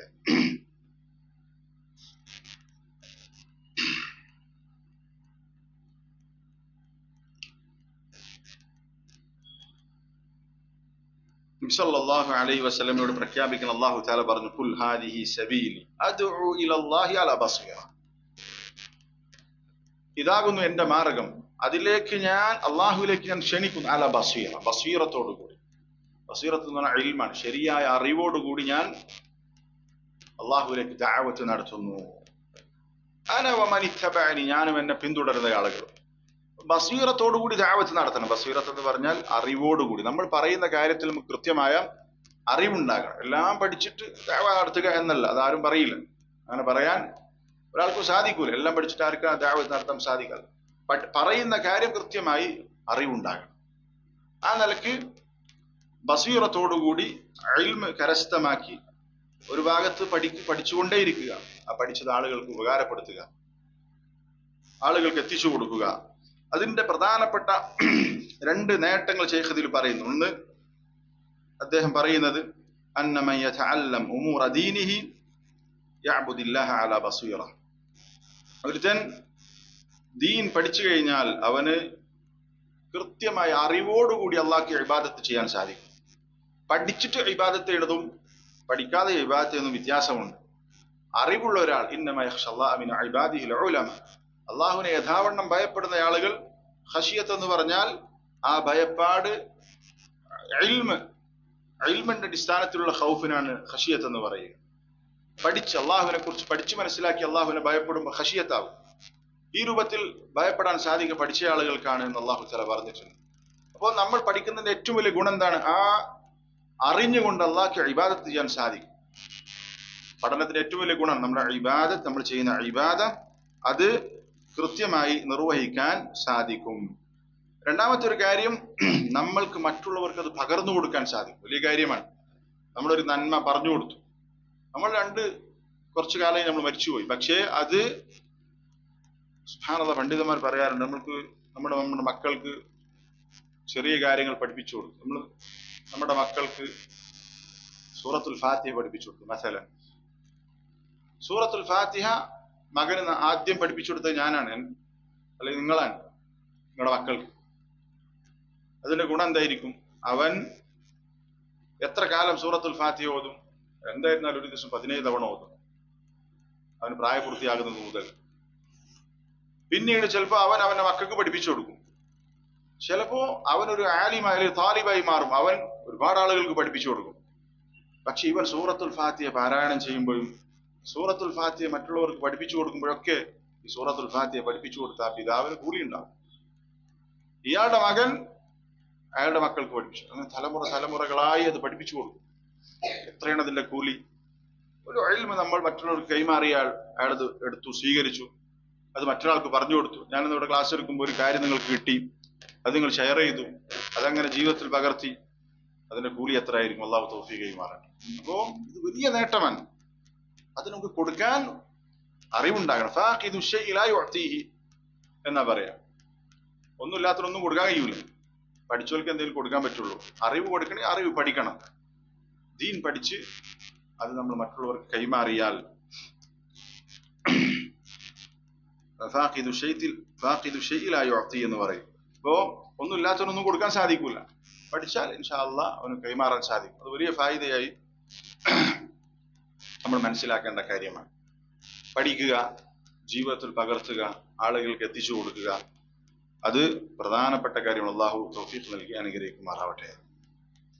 മൂന്നാമത്തെ കാര്യം അദ്ദേഹം ഇതിൽ പറഞ്ഞിട്ടുള്ളത് അൽ-ഇഅ്തിസാമു ബിൽ കിതാബി വസ്സുന്ന, കിതാബും സുന്നത്തും മുറുകെ പിടിക്കുക. അള്ളാഹുവിന്റെ കിതാബ്, നബി സല്ലല്ലാഹു അലൈഹി വസല്ലം സുന്ന, അത് ജീവിതത്തിൽ മുറുകെ പിടിക്കുക. വഅതസിമു ബിഹബിലില്ലാഹി ജമീഅൻ വലാ തഫറഖൂ, അള്ളാഹുവിന്റെ കയറിൽ നിങ്ങൾ മുറുകെ പിടിക്കുക, നിങ്ങൾ ഭിന്നിച്ചു പോകരുത് എന്ന് പറഞ്ഞു. ഹബ്ലുല്ലാഹ് എന്ന് പറഞ്ഞാൽ അൽ ഖുർആൻ, ദീനുൽ ഇസ്ലാം എന്നൊക്കെയാണ് പറഞ്ഞിട്ടുള്ളത്. ഇസ്ലാം മുറുകെ പിടിക്കുക. ഖുർആൻ എന്ന് പറയുന്നതിന്റെ കൂടെ രണ്ടാമത്തെ വഹി സുന്നത്തും ഉൾപ്പെടും എന്ന് പണ്ഡിതന്മാർ പറഞ്ഞിട്ടുണ്ട്. ഖുർആനും സുന്നത്തും മുറുകെ പിടിക്കുക, ഖുർആൻ പഠിക്കുക, ഖുർആൻ ജീവിതത്തിൽ പകർത്തുക, ഖുർആനിന്റെ പ്രചാരകരാവുക. സുന്ന അത് പഠിക്കുക, ജീവിതത്തിൽ പകർത്തുക, പ്രചാരകരാവുക.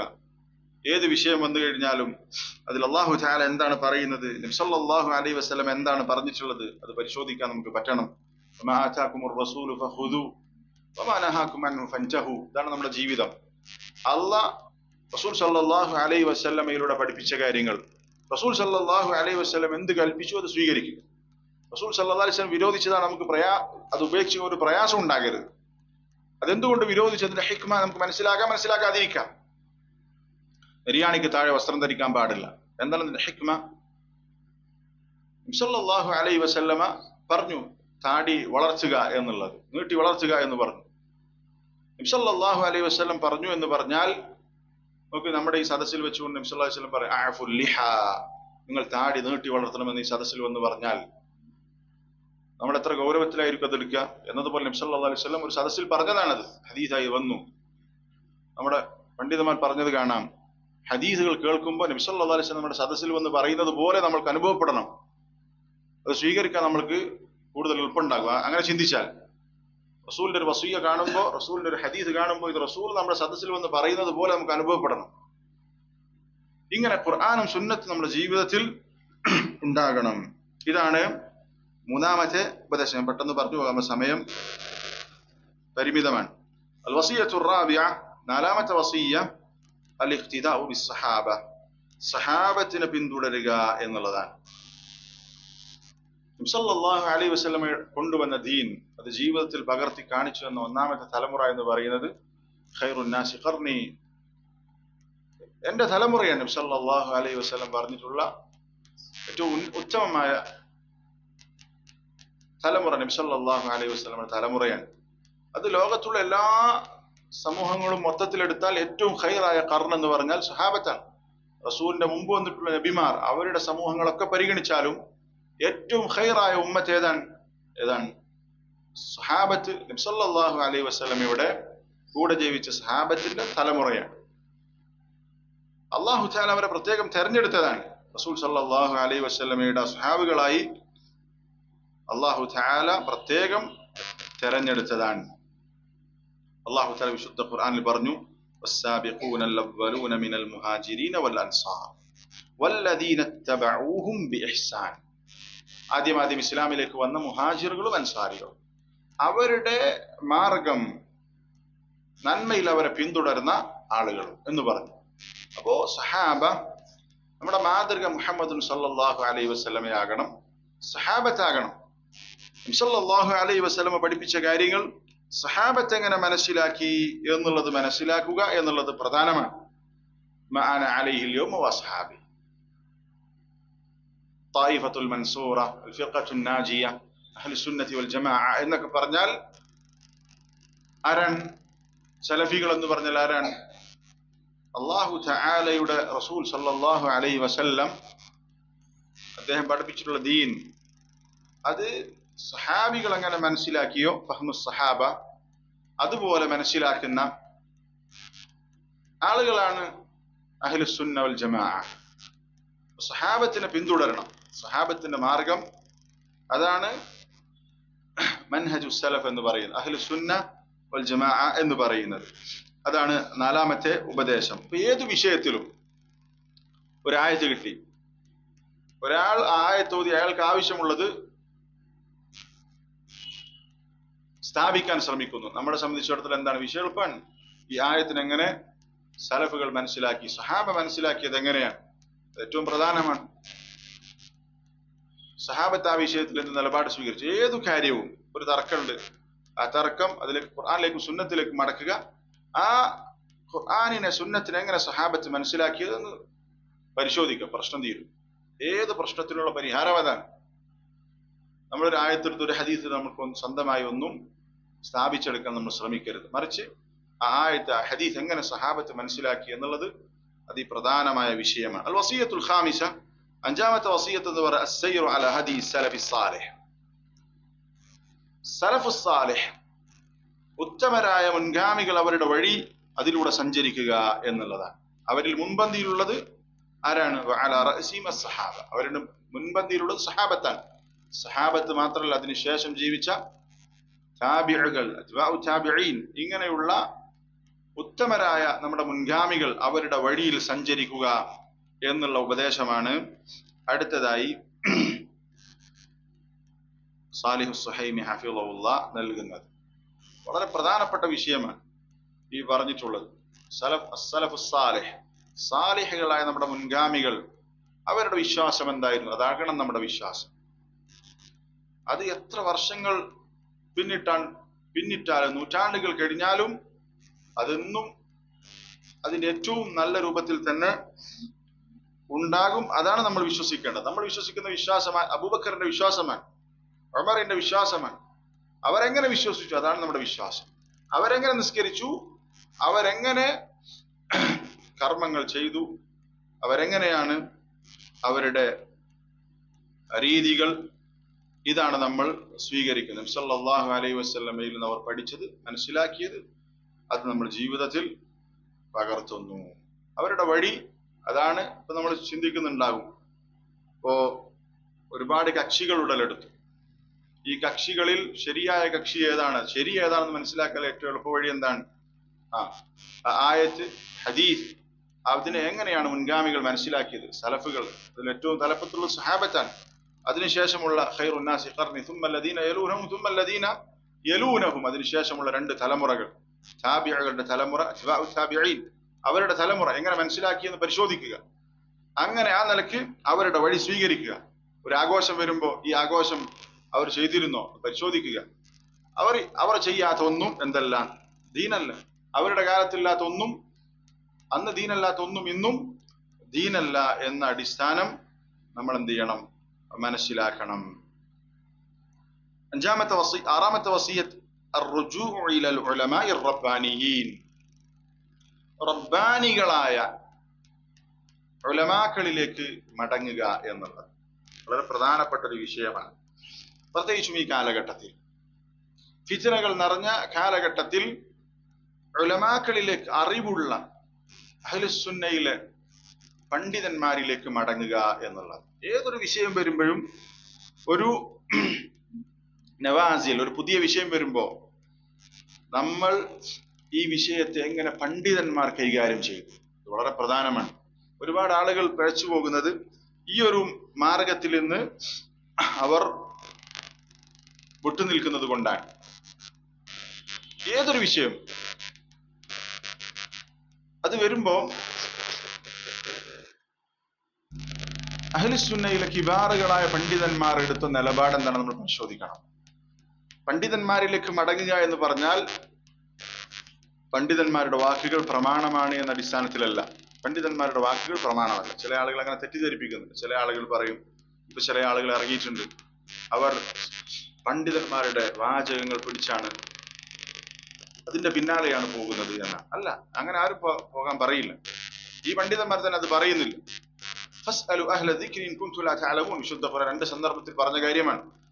ഫസ്അലു അഹ്ല ദിക്രി ഇൻ കുൻതും ലാ തഅലമൂൻ, നിനക്ക് അറിവില്ലെങ്കിൽ പണ്ഡിതന്മാരോട് ചോദിക്കണം, പണ്ഡിതന്മാരോട് ചോദിക്കണം. ഇതാണ് അറിയാത്ത കാര്യം പണ്ഡിതന്മാരോട്, വിവരമുള്ള ദീനിൽ അവഗാഹമുള്ള പണ്ഡിതന്മാരോട് ചോദിച്ചു മനസ്സിലാക്കുക. ഏറ്റവും സേഫായ മാർഗമാണത്.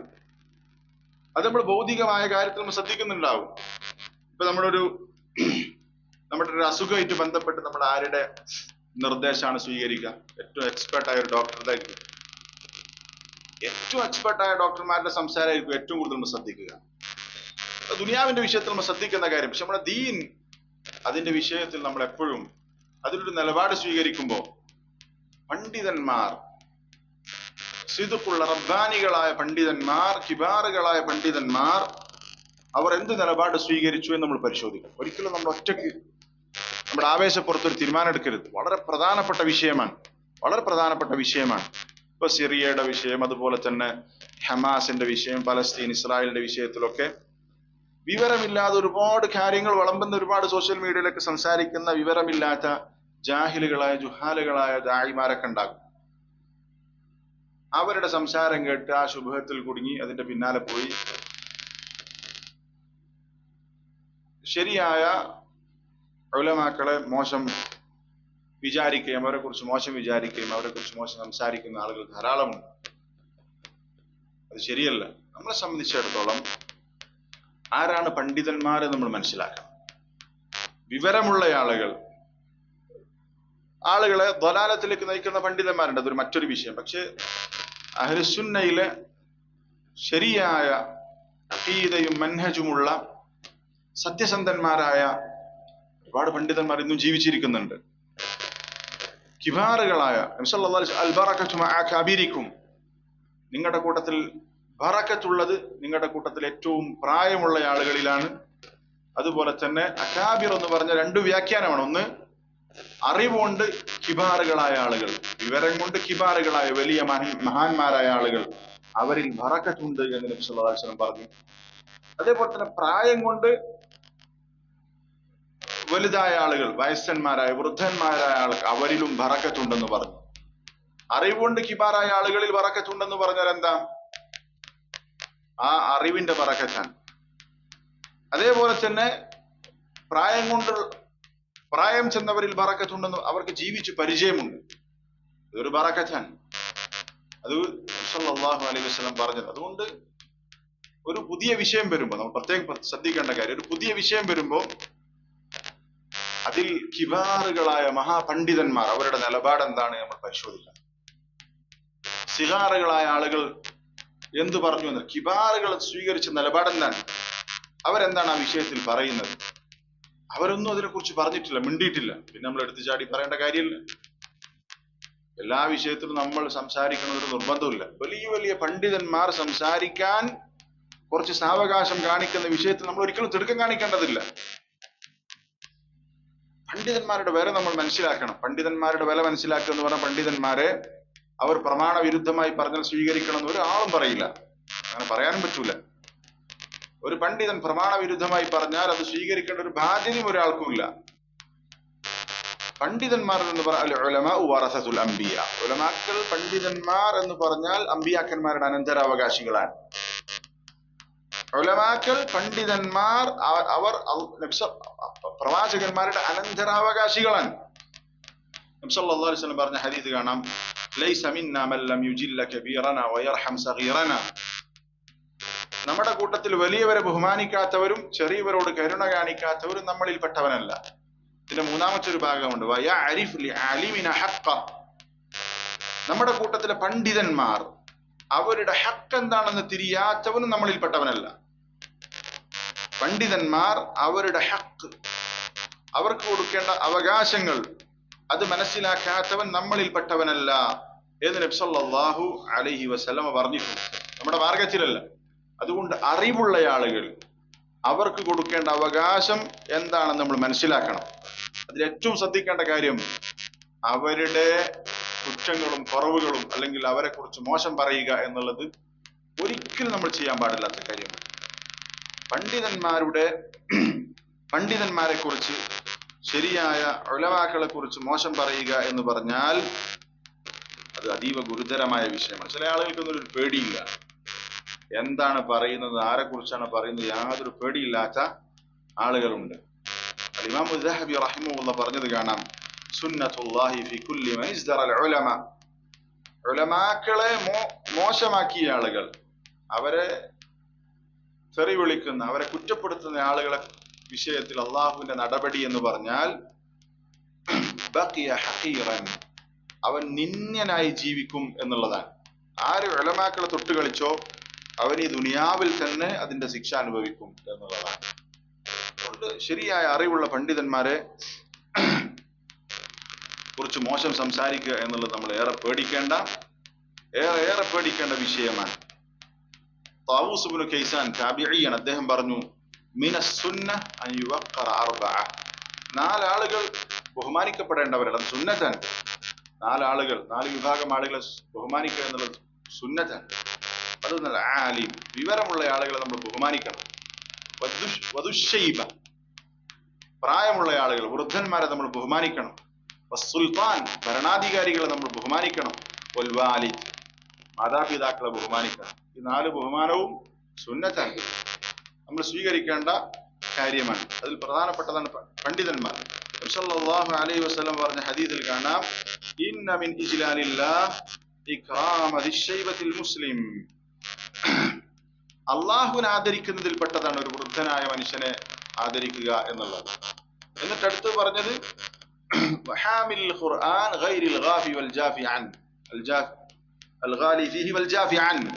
അതേപോലെ തന്നെ ഖുർആൻ പഠിച്ചൊരു പണ്ഡിതൻ അത് ജീവിതത്തിൽ പകർത്തി അള്ളാഹുവിനെ സൂക്ഷിച്ച് മുന്നോട്ട് പോകുന്ന ഖുർആൻ പഠിച്ചൊരു പണ്ഡിതൻ, അയാളെ ബഹുമാനിക്കുക എന്നുള്ളതും അള്ളാഹുവിനെ ബഹുമാനിക്കുന്നതിൽ പെട്ടതാണ് എന്ന് നബി സല്ലല്ലാഹു അലൈഹി വസല്ലമ പറഞ്ഞിട്ടുണ്ട്. അപ്പൊ ഏതൊരു വിഷയം വന്നു കഴിഞ്ഞാലും, പ്രത്യേകിച്ച് നവാസിലുകൾ, ഒരു പുതിയ വിഷയം, അതിൽ ശരിക്കും നമ്മൾ എന്ത് ചെയ്യണം, ഒരു അവധാനത കാണിക്കണം. അൽഅജലതു മിനശ് ശൈത്താൻ, ധൃതി കാണിക്കുക എന്നുള്ളത് ശൈത്താനിൽ നിന്നാണ്. വതഅന്നി മിനല്ലാഹ്, അവധാനത, സാവകാശം കാണിക്കുക എന്നുള്ളത് അള്ളാഹുവിൽ നിന്നാണ് നബി സല്ലല്ലാഹു അലൈഹി വസല്ലം പറഞ്ഞിട്ടുണ്ട്. പ്രത്യേകിച്ച് ഈ പണ്ഡിതന്മാരെ കുറിച്ചൊക്കെ സംസാരിക്കുമ്പോൾ, അതേപോലെ തന്നെ പണ്ഡിതന്മാർ കൈകാര്യം ചെയ്യാൻ പേടിക്കുന്ന വിഷയം അല്ലെങ്കിൽ അവർ സാവകാശം കാണിച്ച വിഷയത്തിൽ നമ്മൾ ചാടിക്കയറി ഇടപെടുക എന്നുള്ളത് നമ്മൾ വളരെ ശ്രദ്ധിക്കേണ്ട കാര്യം. ഒരുപാട് ആളുകൾ നല്ല ദീനുണ്ട് എന്ന് നമുക്ക് തോന്നിക്കുന്ന ആളുകൾ തന്നെ അവർ പെട്ടുപോയിട്ടുള്ള ഒരു വിഷയമാണ് ഈ പറഞ്ഞിട്ടുള്ളത്. നബി സല്ലല്ലാഹു അലൈഹി വസല്ലം പറഞ്ഞ ഹദീസിൽ കാണാം, ഫമാ അലിംതും മിൻഹു ഫഖൂലു. നിനക്ക് അറിയുന്ന കാര്യം നീ പറയുക, നിനക്ക് അറിവുള്ള കാര്യം നീ പറയുക. വമാ ജഹിൽതും ഫകിലൂഹു ഇലാ അലിമിഹി. നിനക്ക് അറിയാത്തൊരു കാര്യമാണെങ്കിൽ അത് അറിയുന്ന പണ്ഡിതനെ നീ ഏൽപ്പിക്കുക എന്ന് പറഞ്ഞത് കാണാം. അപ്പോ അറിയുന്ന കാര്യം നീ പറയുക, അറിയാത്തത് അറിവുള്ള ആളുകളിലേക്ക് വിട്ടുകൊടുക്കുക. വളരെ നമ്മൾ പാലിക്കേണ്ട കാര്യമാണ്. പണ്ഡിതൻ എന്ന് പറഞ്ഞാൽ ആരാണ് നമ്മൾ മനസ്സിലാക്കണം. ആലിം എന്ന് പറഞ്ഞാൽ എല്ലാവരും വിശേഷിപ്പിക്കാൻ പറ്റുന്ന ഒരു പേരല്ല. നമ്മുടെ നാട്ടിൽ ഖുതുബ പറയുന്ന ആളെ കുറിച്ച് നമ്മൾ പറയാം ആലിം എന്നുള്ളത്. ആലിം എന്ന് പറഞ്ഞാൽ അത് വലിയ ദറജയാണ്. അത് ആരാണ് എന്നുള്ളത് നമ്മൾ എല്ലാവർക്കും വകവെച്ചു കൊടുക്കേണ്ട ഒന്നല്ലത്. ആലിം ആ ഒരു വലിയ മഹത്തരമായ പദവിയാണ്. ഇമാം സുയൂത്തി റഹിമഹുല്ലാഹ് പറഞ്ഞത് കാണാം, സാധാരണക്കാരുടെ അടുത്ത് ആലിം എന്ന് പറഞ്ഞാൽ മിമ്പർമ കയറിയവരൊക്കെ ആലിമാണ്. അതല്ല, ആലിം എന്ന് പറഞ്ഞാൽ വലിയ ദറജയാണ്. ആരാണ് താലിബ്, ആരാണ് ദാഇ, ആരാണ് ആലിം, ആരാണ് കിബാർ, ആരാണ് മുഫ്തി എന്നുള്ളതൊക്കെ നമ്മൾ എന്ത് ചെയ്യണം, മനസ്സിലാക്കണം.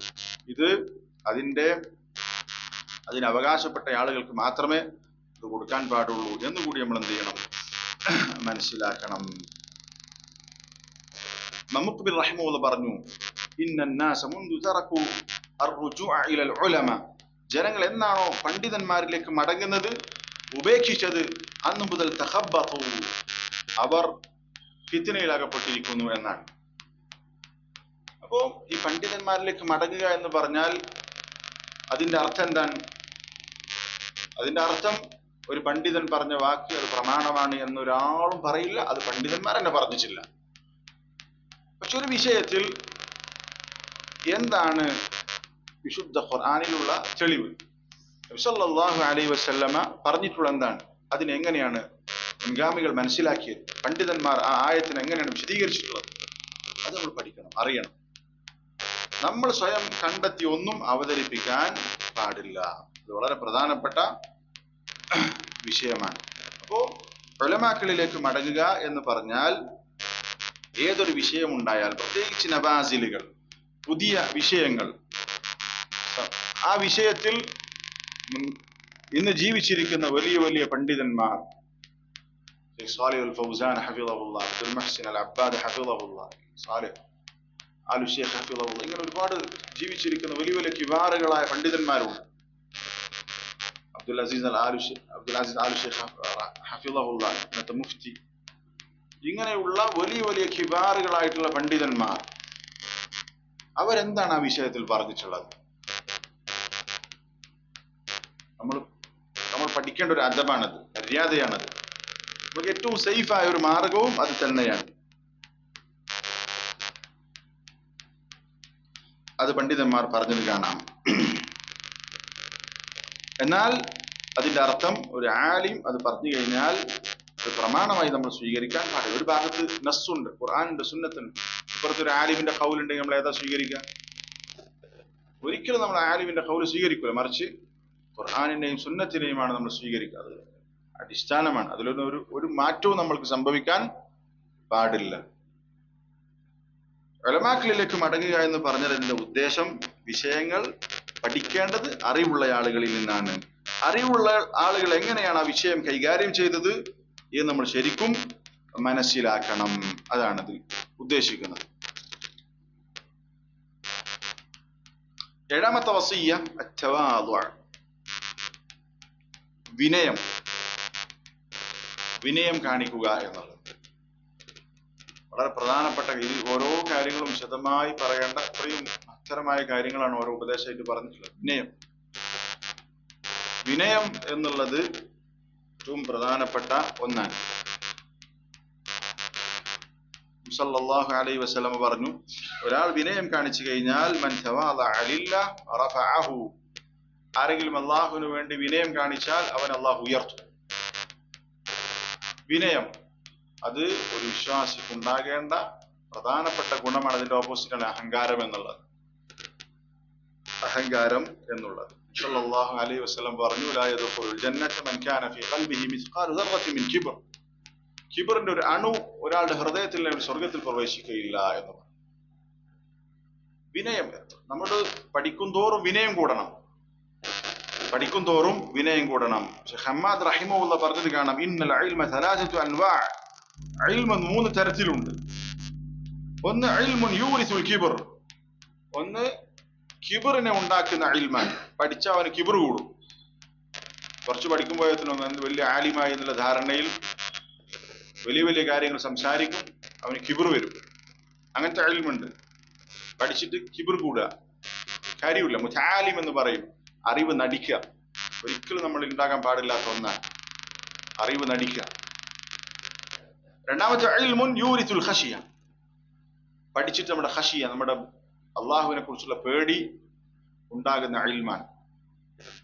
പഠിക്കും തോറും നമ്മുടെ ഭയപ്പാട്, ഇന്നമാ യഖ്ശല്ലാഹ മിൻ ഇബാദിഹിൽ ഉലമ, അള്ളാഹുവിനെ ശരിയാവണ്ണം ഭയപ്പെടുന്ന ആളുകൾ പണ്ഡിതന്മാർ മാത്രമാണ്, അറിവുള്ള ആളുകൾ മാത്രമാണ് എന്ന് വിശുദ്ധ ഖുർആൻ പറഞ്ഞു. പഠിക്കും തോറും ദീൻ ഈ വസിയത്ത് കൂടി പറഞ്ഞ അവസാനം, പഠിക്കും തോറും നമ്മൾക്ക് എന്ത് ചെയ്യണം? വിനയം, അള്ളാഹുവിനെ കുറിച്ചുള്ള പേടി കൂടണം. നമ്മൾ പഠന രംഗത്തേക്ക് വരുമ്പോൾ നമ്മുടെ അള്ളാഹുവിനെ കുറിച്ചുള്ള ഭയപ്പാട് വർദ്ധിക്കണം. മൂന്നാമത്തെ ഇൽമുൻ യൂരിസു തവാദുഅ, പഠിച്ചിട്ട് അവന് വിനയം വർദ്ധിക്കും, വിനയം ഉണ്ടാകും. പണ്ട് നമ്മൾ പറഞ്ഞത് കാണതിൽ ഷെയ്ഖ് പറഞ്ഞിട്ടുണ്ട്, പഠിച്ചു കഴിയുമ്പോൾ അവന് അള്ളാഹുവിനെ കുറിച്ചുള്ള ഭയപ്പാടുണ്ടാകും. ഈ ഭയപ്പാട് വർദ്ധിക്കും തോറും അവന്റെ വിനയം കൂടും. പഠിക്കും തോറും അവന് മനസ്സിലാകും ഇനിയും ഒരുപാട് പഠിക്കാനുണ്ട്, വിനയം വർദ്ധിച്ചുകൊണ്ടേയിരിക്കും. കവി പറഞ്ഞു, നിനക്ക് സമൂഹത്തിൽ ഒരു സ്ഥാനം കിട്ടിയാൽ നീ വിനയം കാണിക്കണം. വിനയം കാണിക്കുന്നവനാണ് ഉന്നതൻ, സമൂഹത്തിൽ ഉന്നതനായിട്ടുള്ളവൻ എന്ന് പറഞ്ഞത് കാണാം. അപ്പം എന്തു സ്ഥാനം കിട്ടിയാലും അറിവ് ലഭിച്ചാലും ഒക്കെ വിനയപ്പെടാൻ സാധിക്കണം. വിനയം എന്ന് പറയുന്നതിന് രണ്ട് ഭാഗങ്ങളുണ്ട്. കിബർ, ഇല്ലാതിരിക്കുക എന്നുള്ള അവസ്ഥ. ഒന്ന് ആളുകളോടുള്ള വിനയമാണ്, മറ്റൊന്ന് സത്യത്തോട് വിനയപ്പെടുക എന്നുള്ളതാണ്. ഒരു കാര്യം, നമുക്കറിയാത്തൊരു കാര്യം, നമ്മൾ വലിയ പഠിച്ച ആളായിരിക്കും, പക്ഷേ നമുക്കറിയാത്തൊരു മസ്അല, അതിൽ സത്യം ഇന്നതാണെന്ന് മനസ്സിലായി, അതിലേക്ക് വിനയപ്പെടാൻ സാധിക്കണം. അഹങ്കാരം പാടില്ല. അഹങ്കാരം എന്ന് പറഞ്ഞാൽ കിബ്ർ ബതറുൽ ഹഖ്, സത്യത്തെ തള്ളലാണ്. സത്യം ബോധ്യപ്പെട്ടിട്ടും അവ അംഗീകരിക്കുന്നത് അഹങ്കാരമാണ്. വഗംതുന്നാസ്, ജനങ്ങളെ നിസ്സാരമായി കാണുക, അഹങ്കാരം. അതിന് രണ്ട് വശങ്ങളുണ്ട്. ഒന്ന് സത്യത്തെ അംഗീകരിക്കാതിരിക്കുക.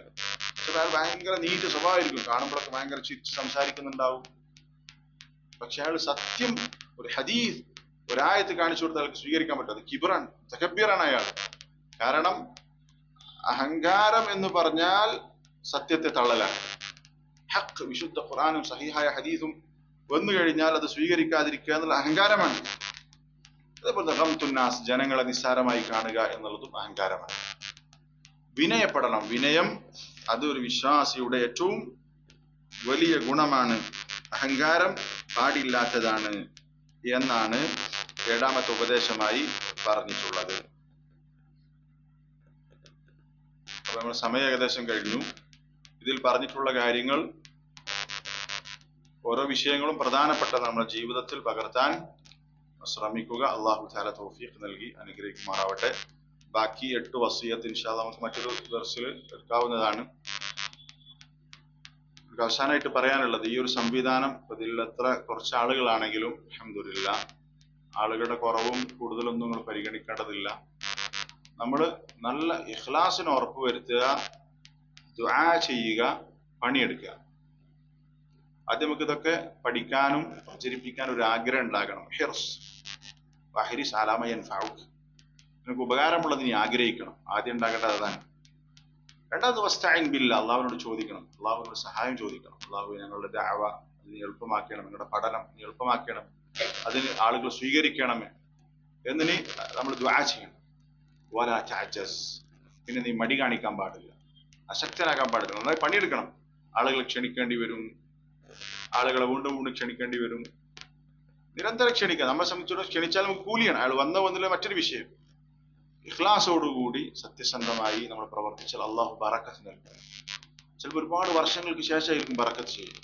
ഇബ്നു ഉസൈമീൻ റഹിമഹുല്ലാഹ് അദ്ദേഹത്തിന്റെ ചരിത്രത്തിൽ കാണാം, 1476 മുതൽ 1376 മുതൽ 24 വർഷം അദ്ദേഹത്തിന്റെ ദർസിൽ 10-ൽ താഴെ ആളുകൾ ഉണ്ടായിരുന്നു. 24 വർഷം അദ്ദേഹം 10 ആളെ വെച്ചിട്ട് അല്ലെങ്കിൽ 5 ആളെ വെച്ചിട്ട് ദർസ് എടുത്തു. ഒരു പ്രയാസം അദ്ദേഹത്തിന് ഉണ്ടായില്ല. പിന്നീട് ആയിരക്കണക്കിന് ആളുകൾ, നൂറുകണക്കിന് ആളുകൾ ഓരോ സദസ്സിലും ഉണ്ടായിരുന്നതാണ്. അപ്പൊ അത് സബർ ചെയ്ത് ഇഖ്ലാസോടുകൂടി പ്രവർത്തിച്ചാൽ അള്ളാഹു ബറക്കത്ത് ചെയ്യും. അതുകൊണ്ട് ആളുകൾ എത്ര കുറഞ്ഞാലും കൂടിയാലും നമ്മൾ ഉറച്ചു നിൽക്കണം. കാരണം ഇത് നമ്മൾ ചെയ്യണം നമുക്ക് വേണ്ടിയിട്ടാണ്, ഒരാളെയും ബോധ്യപ്പെടുത്താൻ വേണ്ടിയിട്ടല്ല.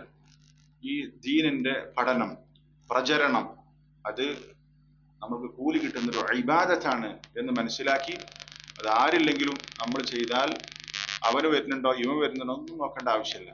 അയാൾ നിർത്തി, അയാൾ വരുന്നില്ല, ഒന്നും നമ്മുടെ വിഷയമേ അല്ല. അവരെ വീണ്ടും ക്ഷണിക്കുക. വരാത്ത ആളുകളെ ക്ഷണിക്കുക. അതിൽ ഏറ്റവും പ്രധാനപ്പെട്ട ഈ ദീൻ തൗഹീദ് എന്നുള്ള അറിയാത്ത ഒരുപാട് ആളുകളുണ്ട്. അവരെ വിളിക്കുക, അവരെ കൊണ്ടുവരിക. അവിടെയൊക്കെ നമുക്ക് വേണ്ടത് ഇഖ്ലാസാണ്, സിദ്ഖാൻ, പ്രാർത്ഥനയാണ്. അള്ളാഹു തൗഫീഖ് നൽകി അനുഗ്രഹിക്കുമാറാവട്ടെ. അള്ളാഹു തആല നമ്മുടെ ദഅവ അത് പ്രചരിപ്പിക്കുമാറാവട്ടെ. സത്യം സത്യമായി മനസ്സിലാക്കാനും അത് ജീവിതത്തിൽ പകർത്താനും അള്ളാഹു നമുക്ക് തൗഫീഖ് നൽകി അനുഗ്രഹിക്കുമാറാവട്ടെ. اللهم أرنا الحق حقا وارزقنا اتباعه وأرنا الباطل باطلا وارزقنا اجتنابه. ربنا تقبل منا إنك أنت السميع العليم وتب علينا إنك أنت التواب الرحيم. آمين برحمتك يا أرحم الراحمين. الحمد لله رب العالمين. سبحانك اللهم وبحمدك أشهد أن لا إله إلا أنت أستغفرك وأتوب إليك.